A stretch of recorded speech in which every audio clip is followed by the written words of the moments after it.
People, कैसे हो आप सब? बढ़िया एकदम। आज के इस वीडियो लेक्चर में हम स्टार्ट करने वाले हैं मेजरमेंट ऑफ मैटर। ये आपके क्लास 9th का टॉपिक है जिसका हम देख रहे हैं आज लेक्चर नंबर 2, जिसमें हम पेज नंबर 48 पे लिखे एटॉमिक साइज के बारे में बात करेंगे। तो अगर आपको डाउट है कि एटॉमिक साइज क्या होता है, अगर आपको नहीं समझ में आता प्रोटॉन, न्यूट्रॉन, इलेक्ट्रॉन्स का कंसेप्ट, और आपको नहीं पता कि एटॉमिक रेडियस क्या होता है, तो ये वीडियो लेक्चर आपके लिए ही है। इस वीडियो लेक्चर के अंदर आपको इन सारी चीज़ों के बारे में एकदम अच्छे से समझ में आएगा। So without wasting any time, let's jump right into the topic. आइए समझते हैं एटॉमिक साइज क्या होता है। तो सबसे पहले मैंने आपको बताया था कि हम कोई भी एक मैटर को अगर मल्टीपल पीसेस में क्या करेंगे, कट करेंगे, ऐसा काटते रहो, इसको तोड़ दो एकदम, तो इसमें से एक पार्टिकल बाहर आएगा। ये जो पार्टिकल होगा, ये पार्टिकल इनडिविजिबल होगा। क्या होगा? इनडिविजिबल। मतलब इस पार्टिकल को भी आप और ज़्यादा तोड़ नहीं सकते, और ज़्यादा डिवाइड नहीं कर सकते, और इसी को मैं क्या बोलता हूँ? एटम। क्या बोलता हूँ? एटम। अब इस वीडियो लेक्चर के अंदर हम ज़रा इसी एटम पे बात करने वाले हैं, इसी एटम का साइज निकालने की बात करने वाले हैं। तो मैंने तो ऐसे सर्कुलर शेप में इस एटम को बनाया है, बट इन रियलिटी ये एटम ऐसे नहीं दिखता, बल्कि ये एटम कुछ इस तरह का दिखता है। यहाँ पर आप बीच में देख सकते हो, आपको कुछ ऐसे ग्रेप्स टाइप स्ट्रक्चर दिख रहा है, राइट? यहाँ पे आपको ग्रेप्स टाइप कुछ ऐसा स्ट्रक्चर दिख रहा है, और इसके आजू बाजू आपको कुछ पार्टिकल्स दिख रहे हैं। दिख रहा है यहाँ पे? देखो, ये पार्टिकल है जो क्या कर रहा है? घूम रहा है इसके चारों तरफ, ऐसे अलग अलग एंगल में क्या कर रहा है? घूम रहा है। ये आपस में टकराते नहीं हैं, ये जो पार्टिकल्स हैं ये आपस में टकराते नहीं हैं, क्योंकि ये जिस ऑर्बिट में घूम रहे हैं उन ऑर्बिट का रेडियस अलग है। समझ रहे हो? आओ ज़रा इसको और थोड़ा डिटेल में समझते हैं। तो ये जो बीच वाला पार्ट आपको दिख रहा है ग्रेप्स के जैसा, ये पार्ट कुछ इधर है, ठीक है? अब ये जो आजू बाजू आपको दिख रहे हैं, ये वाला पार्टिकल, इसको बना लेता हूँ। तो ये पहला, ये दूसरा और ये तीसरा। आप देख सकते हो सबका जो है डिस्टेंस अलग अलग है, ठीक है? इसलिए ये लोग आपस में टकराते नहीं हैं। बोलो, इतना समझ आ गया है? पक्का? आगे बढ़ते हैं और थोड़ा डिटेल में जाते हैं इसके, ओके?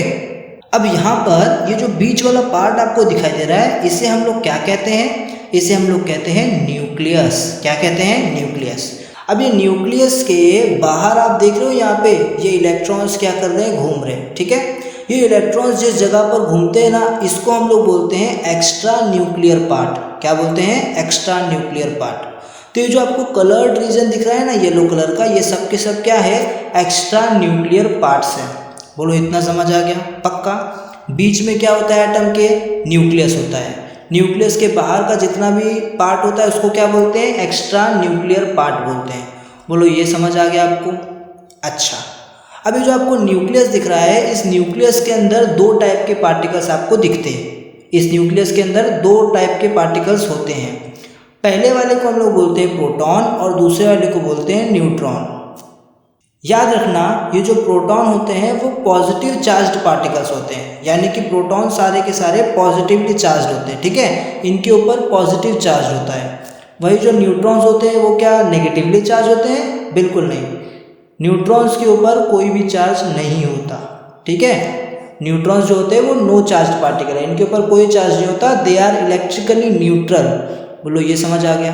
अच्छा, ये जो एक्स्ट्रा न्यूक्लियर पार्ट है, इन एक्स्ट्रा न्यूक्लियर पार्ट में आपको दिख रहा है ये चीज़, ये पार्टिकल आपको दिखाई दे रहा है जो कि घूम रहे थे बाहर। इन पार्टिकल्स को हम लोग कहते हैं इलेक्ट्रॉन्स। क्या कहते हैं? इलेक्ट्रॉन्स। याद रखना, ये इलेक्ट्रॉन्स नेगेटिवली चार्ज्ड पार्टिकल्स होते हैं, यानी इलेक्ट्रॉन्स के ऊपर ना नेगेटिव चार्ज होता है, ठीक है? नेगेटिव चार्ज होता है।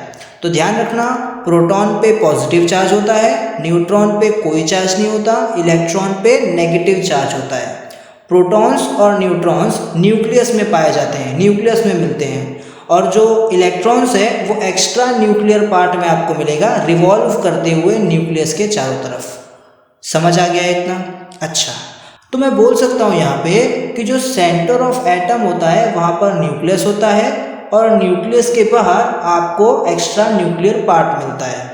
जो न्यूक्लियस होता है उसके अंदर दो सब एटॉमिक पार्टिकल्स होते हैं, या फिर उसे आप एलिमेंट्री पार्टिकल्स भी कह सकते हो। कौन कौन होते हैं वो?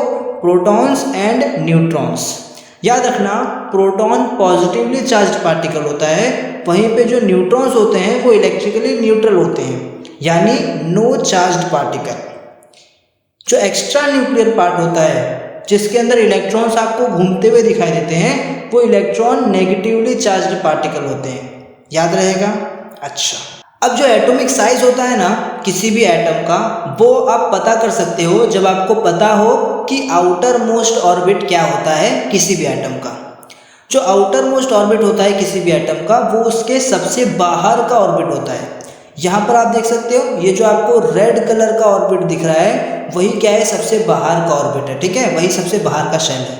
तो इसे हम लोग बोलेंगे आउटर मोस्ट ऑर्बिट। क्या बोलेंगे? Outer most orbit. ये जो आपको बाहर का ऑर्बिट दिख रहा है लाल कलर का, वो क्या है? आउटर मोस्ट ऑर्बिट है। ये चीज़ याद रहेगा। एक बात बताता हूँ, ये जो एटॉमिक साइज होता है ना, ये एटॉमिक रेडियस के थ्रू आप बता सकते हो। एटॉमिक साइज कैसे बता सकते हो? एटॉमिक रेडियस के थ्रू। आई नो आपको डाउट होगा कि एटॉमिक रेडियस क्या होता है, तो ध्यान से सुनना, मैं बताता हूँ आपको एटॉमिक रेडियस क्या होता है। ये आपको न्यूक्लियस दिखाई दे रहा है और ये आपको आउटर मोस्ट ऑर्बिट दिखाई दे रहा है। तो न्यूक्लियस और आउटर मोस्ट ऑर्बिट के बीच का जो डिस्टेंस होता है ना, इसे हम लोग कहते हैं एटॉमिक रेडियस। वापस एक बार, ये आपको न्यूक्लियस दिखाई दे रहा है और ये आपको बाहर का आउटर मोस्ट ऑर्बिट दिखाई दे रहा है। तो इस न्यूक्लियस और आउटर मोस्ट ऑर्बिट के बीच का जो डिस्टेंस होता है उसे कहते हैं हम लोग एटॉमिक रेडियस। सो ये जो पर्पल कलर की मैंने लाइन बनाई है, इसी को हम लोग बोलेंगे एटॉमिक रेडियस। बोलो, समझ आया? अच्छा, तो अगर आपको एटॉमिक साइज बताना है तो आप एटॉमिक रेडियस के थ्रू बता सकते हो। जितना ज़्यादा एटॉमिक रेडियस होगा उतना ही ज़्यादा एटॉमिक साइज होगा। तो एटॉमिक रेडियस को आप डिफाइन कर सकते हो, the distance between nucleus and outer most shell of an atom is called atomic radius. बोलो, क्लियर है? जितना ज़्यादा एटॉमिक रेडियस उतना ज़्यादा एटॉमिक साइज। क्लियर है? अच्छा, चलो इस एटॉमिक रेडियस पे थोड़ी बहुत बात कर लेते हैं। ठीक है, ये जो एटॉमिक रेडियस है ना, इसे हम लोग मेजर कर सकते हैं नैनोमीटर्स में।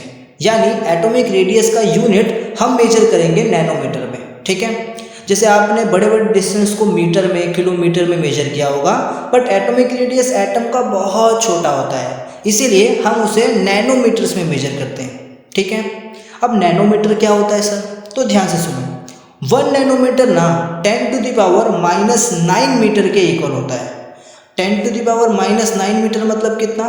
मतलब 0 के बाद पॉइंट लगाओ और फिर 8 टाइम्स 0 लिखो, फिर अगर 1 लिखा आपने तो उसको हम लोग बोलेंगे 10⁻⁹ मीटर। ठीक है, या फिर आप उसे 1 नैनोमीटर बोलो। तो 1 नैनोमीटर मतलब 0.0000 ऐसे 8 टाइम्स 0 और फिर 1 मीटर, उतना होता है 1 नैनोमीटर। इतना छोटा है 1 नैनोमीटर। आई होप आप समझ रहे हो। चलो, कुछ एटम्स और मॉलिक्यूल के हम लोग एटॉमिक रेडियस को जानते हैं।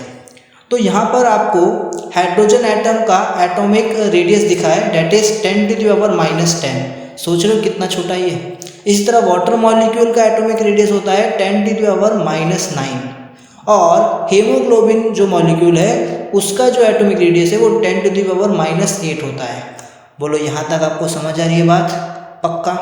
चलो आगे बढ़ते हैं। अच्छा, तो अब ध्यान से सुनो, ये जो एटम्स होते हैं ना, ये बहुत ज़्यादा छोटे होते हैं। ठीक है, एटम्स आर वेरी टाइनी, बहुत छोटे होते हैं।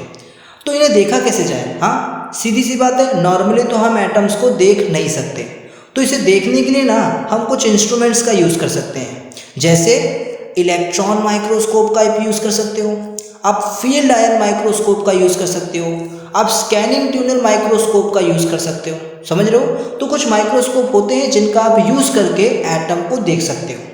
जैसे यहाँ पर आपको ये पिक्चर दिखाई दे रहा है, ये आपके टेक्स्ट बुक में भी दिया हुआ है। ठीक है, ये पिक्चर क्या है? ये ना एक इरिडियम नाम का क्या है, एक एटम है, उसका पिक्चर है। ठीक है, ध्यान सुनो, इरिडियम नाम का एक एलिमेंट है, उसके एटम्स का आपको पिक्चर यहाँ पे दिखा गया है, जो कि फील्ड आयन माइक्रोस्कोप के थ्रू लिया गया है। ठीक है, तो इसमें आपको ये छोटे छोटे जो गैप दिख रहे हैं ना, ये गोल गोल स्पॉट दिख रहे हैं, ये क्या है? ये एक्चुअल में एटम्स हैं। क्या है? एटम्स है। ठीक है, तो हम लोग क्या कर सकते हैं? एटम्स को देख सकते हैं। ठीक है, कुछ इंस्ट्रूमेंट्स का यूज करके। बोलो, समझ आ रही है आपको बात? पक्का? आगे बढ़ते हैं। अब कुछ इंपॉर्टेंट पॉइंट्स है जो आपको पता होना चाहिए। जैसे यहाँ पे आपको एक एटम दिख रहा है। ठीक है, जरा काउंट करो, इस एटम में कितने शेल्स हैं, कितने ऑर्बिट्स हैं? 1, 2 एंड 3। तो मैं बोल सकता हूँ यहाँ पर टोटल 3 ऑर्बिट्स हैं। राइट, अब यहाँ पर आपको एक और एटम दिख रहा है, ज़रा इसके ऑर्बिट्स को काउंट करो तो यहाँ पे ऑर्बिट्स है 1 एंड 2। तो यहाँ पर हम क्लियरली ये चीज़ देख सकते हैं कि आपके पास एक एटम है जिसके अंदर टोटल 3 ऑर्बिट्स हैं, और वहीं पे आपके पास एक दूसरा एटम है जिसके अंदर टोटल सिर्फ 2 ही शेल्स हैं, 2 ही ऑर्बिट्स हैं। तो अगर मैं आपको बोलूँ बताओ दोनों में कौन बड़ा है, विच वन इज़ बिगर, तो आप क्या बोलोगे? ऑफकोर्स आप इस पहले वाले एटम को बोलोगे, बिकॉज इसके अंदर क्या है, ज़्यादा नंबर ऑफ ऑर्बिट्स है। तो यही हमारा नेक्स्ट पॉइंट है, याद रखना, the atomic size depend on number of shell present in atom. ठीक है, किस एटम में कितना नंबर ऑफ शेल प्रेजेंट है, इससे भी आप डिटरमाइन कर सकते हो, इससे भी आप बता सकते हो कि एटॉमिक साइज किसका बड़ा है किसका छोटा। जिसमें ज़्यादा शेल होंगे ऑफकोर्स वो बड़ा होगा, उसका एटॉमिक साइज ज़्यादा होगा, और जिसमें कम नंबर ऑफ शेल होंगे ऑफकोर्स वो छोटा होगा, उसका एटॉमिक साइज क्या होगा, छोटा होगा। बताओ इतनी बात आपको समझ आ गई है? बेस्ट है। अब ज़रा नेक्स्ट इंपॉर्टेंट पॉइंट समझते हैं। अब क्या हो अगर आपके पास 2 एटम हो और दोनों में आउटर मोस्ट ऑर्बिट सेम हो, यानी कि उसमें नंबर ऑफ ऑर्बिट जो है वो सेम हो। जैसे एग्जांपल के तौर पे मान लो कि आपके पास ये एक एटम है, ठीक है, इसके अंदर कितना है शेल्स, चलो काउंट करते हैं 1 2 एंड 3। तो इस एटम के अंदर total 3 number of shells present है। वहीं पे ये दूसरा आप एटम देख लो, इसके अंदर कितने शेल्स है, चलो काउंट करते हैं 1 2 एंड 3। तो आप देख सकते हो क्लियरली कि दोनों एटम के अंदर नंबर ऑफ शेल्स जो है वो ज़्यादा है।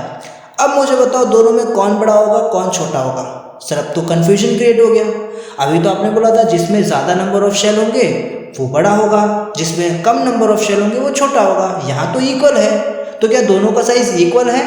नो, बिल्कुल नहीं। अगर आपको ये दिखाई दे रहा है कि आपके पास 2 एटम हैं और दोनों में आउटर मोस्ट ऑर्बिट जो है, यानी कि जो नंबर ऑफ ऑर्बिट्स है वो अगर सेम है, ठीक है, दोनों का आउटर मोस्ट ऑर्बिट सेम है, दोनों का आउटर मोस्ट ऑर्बिट 3 है, अगर ऐसा आपको दिखाई दे रहा है तो ऐसे टाइम में आप चेक करोगे कि आउटर मोस्ट ऑर्बिट के अंदर कितने इलेक्ट्रॉन्स हैं। ध्यान से सुनो, अगर आपको सेम आउटर मोस्ट ऑर्बिट वाले 2 एटम मिल गए तो ऐसे में आप ये चेक करोगे कि उसके आउटर मोस्ट ऑर्बिट में कितने इलेक्ट्रॉन्स प्रेजेंट हैं। ठीक है, जिसमें कम इलेक्ट्रॉन्स प्रेजेंट होगा वो क्या होगा, बड़ा होगा, और जिसमें ज़्यादा नंबर ऑफ इलेक्ट्रॉन्स प्रेजेंट होंगे वो छोटा होगा।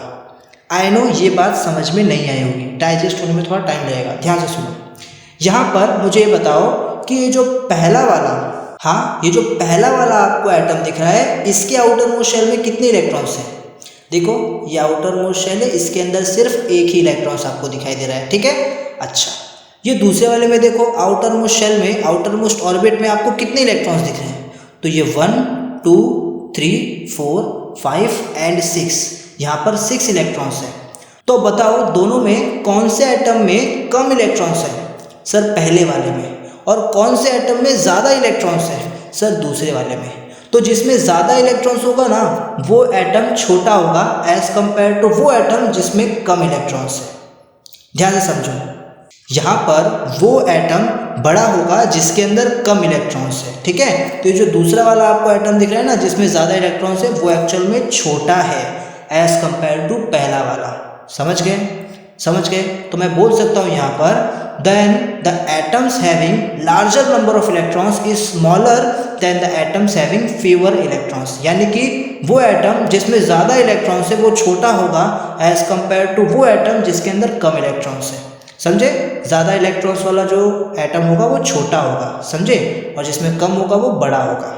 अब आप सोच रहे होंगे कि ऐसा क्यों हो रहा है ना, ये जो है ये छोटा क्यों हो गया, इसके अंदर तो ज़्यादा इलेक्ट्रॉन्स है, इसे तो बड़ा होना चाहिए था, ये छोटा क्यों है? तो ये छोटा इसलिए है क्योंकि जैसे जैसे इसके अंदर नंबर ऑफ इलेक्ट्रॉन्स बढ़ते हैं वैसे वैसे नेगेटिव और जो न्यूक्लियस के अंदर प्रोटॉन है पॉजिटिव चार्ज उनके बीच का अट्रैक्शन बढ़ता है, और इस वजह से ये जो एटम आपको दिख रहा है ये थोड़ा सा कॉन्ट्रैक्ट हो जाता है, थोड़ा सा छोटा हो जाता है। समझे? वहीं पे ये जो आपको दिख रहा है ये पहला वाला एटम, इसके अंदर सिर्फ एक ही इलेक्ट्रॉन है, आउटर मोस्ट ऑर्बिट में सिर्फ एक ही इलेक्ट्रॉन है, और इस एक इलेक्ट्रॉन और इस न्यूक्लियस के अंदर जो प्रोटॉन है उनके बीच का जो फोर्स ऑफ अट्रैक्शन है वो वीक होता है। तो ये लोग ना थोड़ा दूर दूर होते हैं, क्या होते हैं, थोड़े से दूर दूर, इसलिए ये एक्सपांड हो जाता है, थोड़ा सा बड़ा हो जाता है। आई होप आपको समझ में आ गया होगा। सो आपको समझ आ गया होगा एटॉमिक साइज क्या होता है, एटॉमिक रेडियस क्या होता है, प्रोटॉन्स और न्यूट्रॉन्स कहाँ होते हैं, इलेक्ट्रॉन्स कहाँ होते हैं, प्रोटॉन क्या होता है, न्यूट्रॉन क्या होता है, इलेक्ट्रॉन क्या होता है। सो आई होप आपको ये वीडियो लेक्चर समझ में आ गया हो। अगर ये वीडियो लेक्चर समझ में आ गया है तो इस वीडियो को लाइक कर देना और अपने दोस्तों के साथ शेयर ज़रूर करना। वैसे एक बात बताओ, क्या आप लोगों को law of conservation of matter समझ में आया था? क्या आप लोगों को लॉ ऑफ कांस्टेंट प्रोपोर्शन समझ में आया था? अगर समझ में आया है तो अब वैसे एक बात बताओ, क्या आप लोगों को लॉ ऑफ वैसे एक बात बताओ, क्या आप लोगों को law of conservation of matter समझ में आया था? और क्या आपको लॉ ऑफ कांस्टेंट प्रोपोर्शन समझ में आया था? अगर नहीं तो लास्ट में एंड स्क्रीन में आपको एक वीडियो का लिंक मिलेगा, उस वीडियो को देखकर आप इस टॉपिक को भी समझ सकते हो। सो मैं मिलता हूँ आपसे नेक्स्ट वीडियो लेक्चर में, तब तक के लिए बाय बाय।